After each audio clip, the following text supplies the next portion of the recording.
Number 1, dito gagawa tayo ng chicken biryani.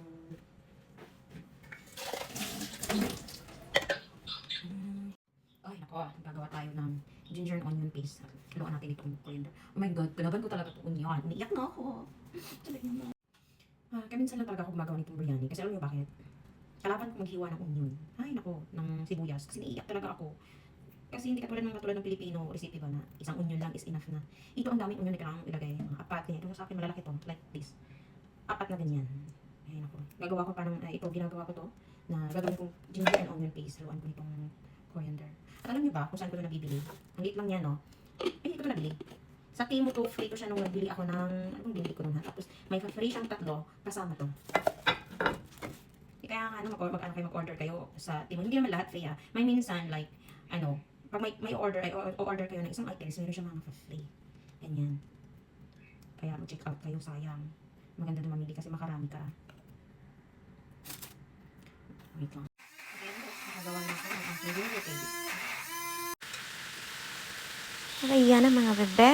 Uunahin natin pagpapakulo ng ating tubig para sa bigas.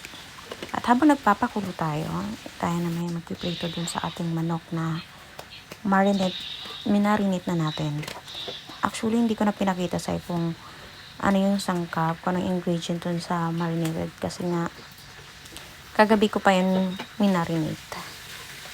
Dahil para, alam mo yun, para mas masarap siya pag matagal siyang marinated. At ito na nga, wala naman akong hilig kumain ng biryani at alam yan ng lahat na nakakilala sa akin. Kaya lang, ang nangyari is may nag-request. May nag-request sa akin na gumawa ng biryani at siya pa nga bumili nitong masbati rice. Masbati rice is ginagamit talaga siya para sa pang biryani rice. Ginagamit siya pang luto ng biryani or majubus, ganyan pa Arabic rice kasi yan siya. At ito na nga, nirequest yan sa akin ng aking future mother-in-law daw. Charot lang naman. Noong nakarang linggo pa nila yan sinasabi magluto ako ng biryani, ganyan. Kaya ayan, ginawa ko na. Tsaka hindi ako mahilig talaga magkakain nito kasi itong biryani nito, meron namang, itong biryani nito niluto ko is spicy. Meron namang hindi spicy like Arabic biryani. Kasi dalawang klase nga yung biryani. Indian biryani at saka Arabic biryani. Arabic biryani is hindi siya spicy. Pero Indian biryani is talagang manghang siya.